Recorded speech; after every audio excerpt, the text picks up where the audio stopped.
Dear students, today's video lecture class is Advanced Data Structure and Algorithm. Now we'll see the definition of an algorithm. An algorithm is a finite sequence of step-by-step, discrete, unambiguous instructions for solving a particular problem.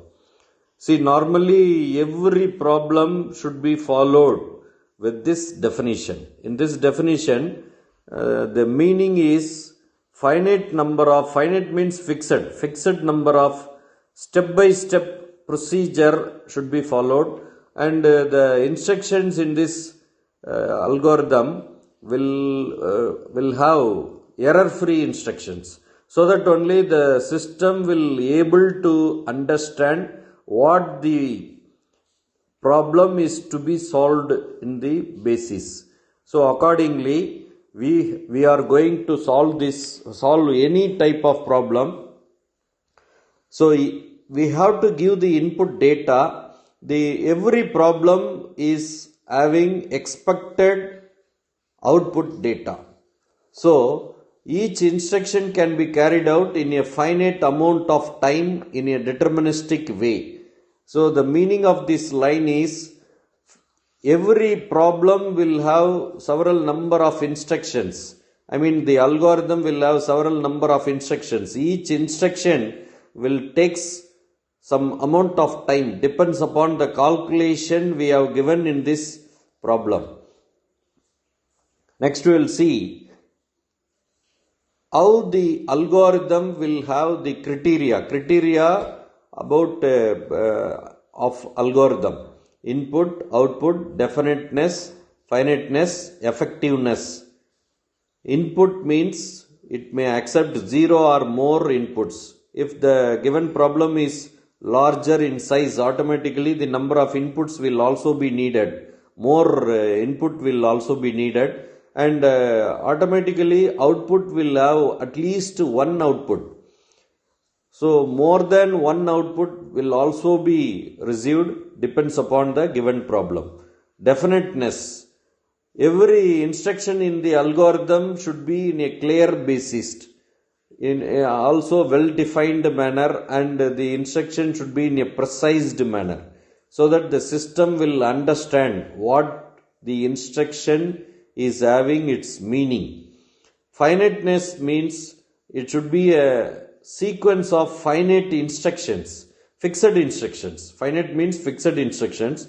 And effectiveness, how the algorithm having effectiveness. It means that the operation must be simple and carried out in a finite time at one or more levels of complexity, so that the algorithm is going to be executed effectively. So these are all, these 5 criteria is called as properties of algorithm, or we can say criteria of algorithm. Now we'll see divide and conquer technique. So in the technique name itself, we can understand its meaning. The given problem is larger in size, automatically it can be divided into more number of sub-problems. Then each of the sub-problem is going to be solved separately. We will get the result. So at last we are going to combine all the solutions because we have n number of sub-problems result. All the n number of sub-problems result cannot be used directly, so that we are adding all the sub-problems result into a single one, so that we will get only one solution. For the given one problem, we will get only one solution. That is what we are giving in introduction. Divided into smaller sub-problems. These sub-problems are solved independently. Combining all the solutions of sub-problems into a solution of the whole. If sub-problems are large enough, then reapplied divide and conquer. Whenever the given problem is divided into smaller pieces of sub-problems, then no need of applying the technique divide and conquer one more time. Suppose if the given problem is larger in size, automatically this divide and conquer technique should be reapplied. So this is the introduction about this technique. Now we'll see how the algorithm is working. Algorithm divide and conquer P. P is nothing but problem. There is a situation that the given problem may be very smaller in size. Automatically, if P is too small, then we don't want to subdivide into n number of subproblems. Automatically, directly we can solve the small problem so that we will reach the solution. Otherwise, else part, divide P and obtain P1, P2 up to Pn. So, n number of times we are going to divide, where n is greater than or equal to 1. Because if you are going to divide into more number of subproblems, automatically n value will be more than 1. Apply divide and conquer to each subproblem, written combined. Because each subproblem is solved independently, we will get separate result for each of the subproblems. So we will get n number of subproblems. So all the results will not be used for single problem, so that all the results should be combined one. So when you combine all the results, we will get only one result. So the one result can be used for the given problem. So this is the meaning of this algorithm. Now we'll see how the divide and conquer technique is explained through this flowchart. Here also the same meaning is given. Problem of size n, we are dividing into two subproblems, subproblem 1, subproblem 2.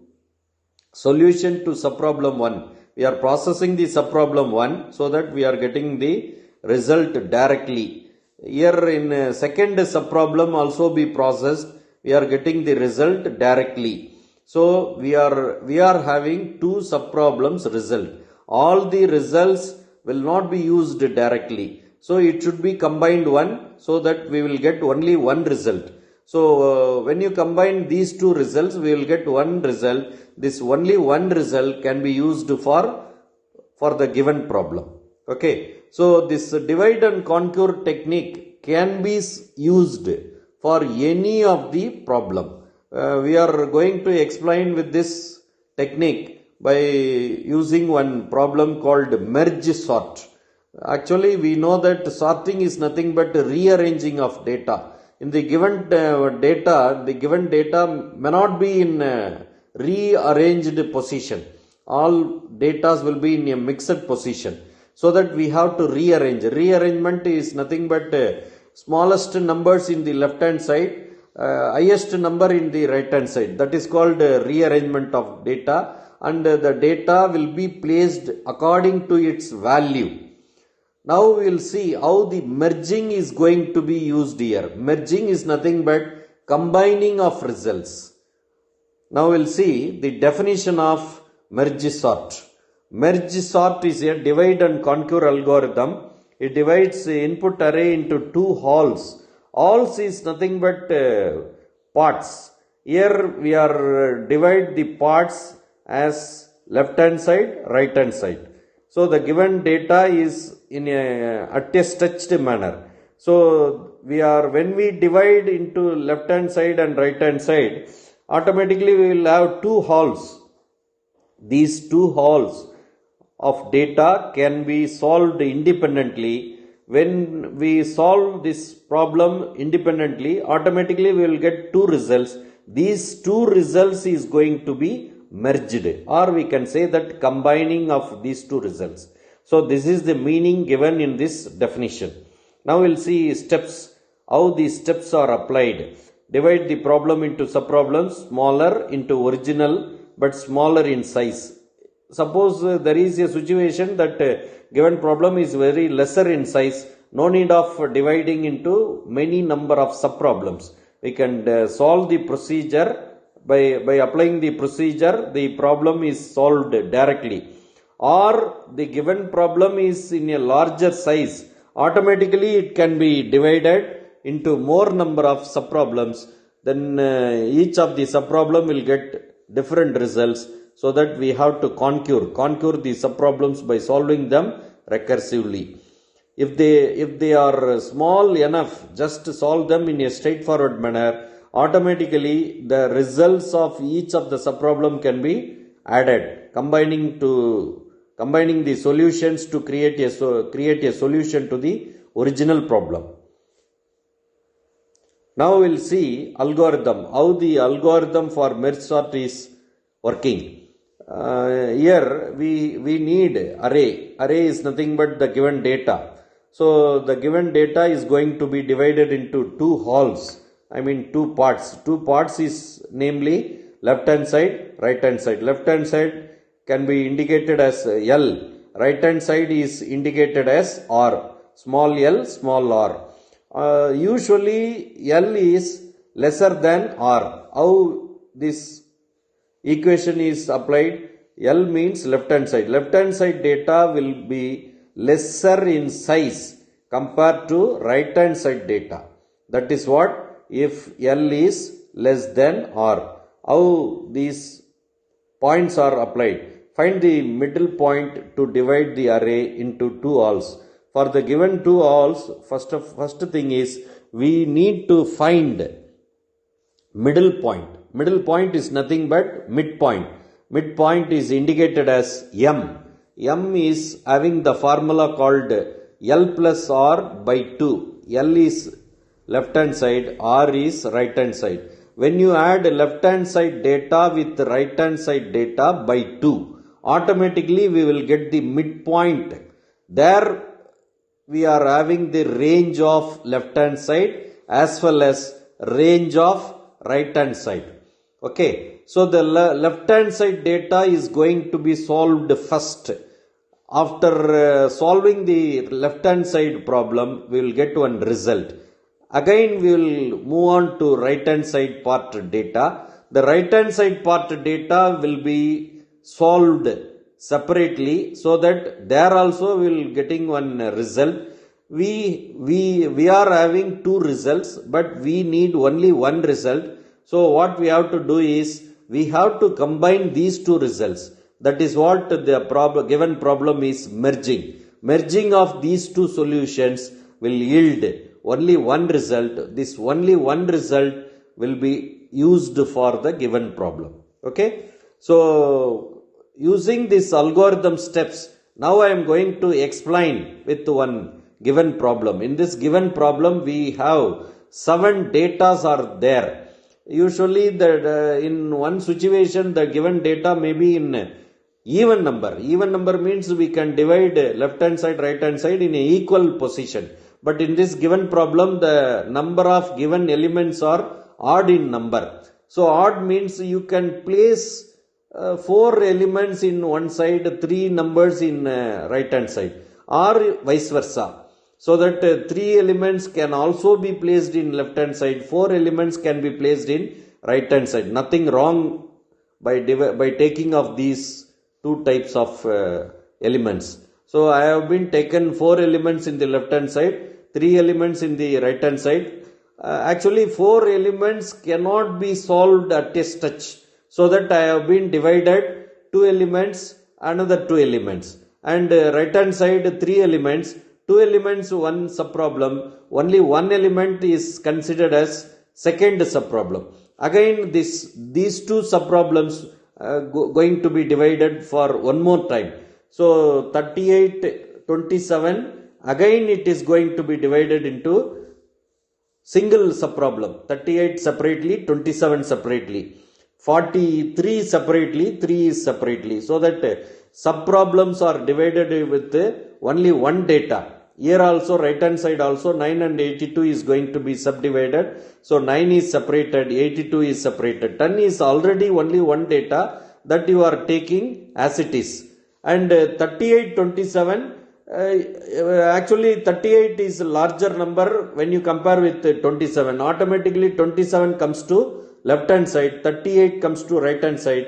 Now the position of these two values are correct in position. 43, 3, here also position is not in a correct basis. That's what 3 should be comes to left hand side, 43 comes to right hand side. Now these two datas are correct in position. Now 9 and 82 is already in correct in position. No need of changing these two positions. And 10 is only one data. No need of comparing to any other number. Now we solved each of the problems. We got a separate solution to all these problems. Now our last step should be combining of all results. Okay. Now left hand side we have taken 4 datas. Right hand side 3 datas we have taken. So all these 4 datas, you see that all the 4 datas are positioned in a right position, so that datas are placed increased order. Right hand side also increased position. So now we got 2 different results. These 2 results should be combined into only one result. This is the final step. You see that all the datas are in increased position. Okay, this is very simple and very short problem, but this problem is applied using the technique called divide and conquer. Divide and conquer technique can be used for solving of any number of problems. Okay, we have taken, for the illustration, we have taken merge sort. Okay, now the last slide is called application. Wherever our merge sort application is used. Merge sort usually wherever we have large data sets, there we will use this merge sort. Suppose if we have very lesser number of datas, that can be sorted out very easily, but larger datas, it takes so much of time. But to avoid that, when we use this divide and conquer technique, by applying this procedure, the data can be solved very easily with accuracy of results. Merge sort access data sequentially, and the need of random access is low. Sequential means one by one. One by one, the procedure is applied one by one, and the access is also be easily solved. And another inversion count problem. Inversion count problem, so that the number of elements going to be added, so that the accuracy, here also the accuracy is followed. And always this type of divide and conquer and this merge sort method will be used in external sorting method. Okay. Thank you for listening this video class patiently. Suppose if you have any clarification or any kind of doubts, ask me. I'll rectify that. Thank you one and all.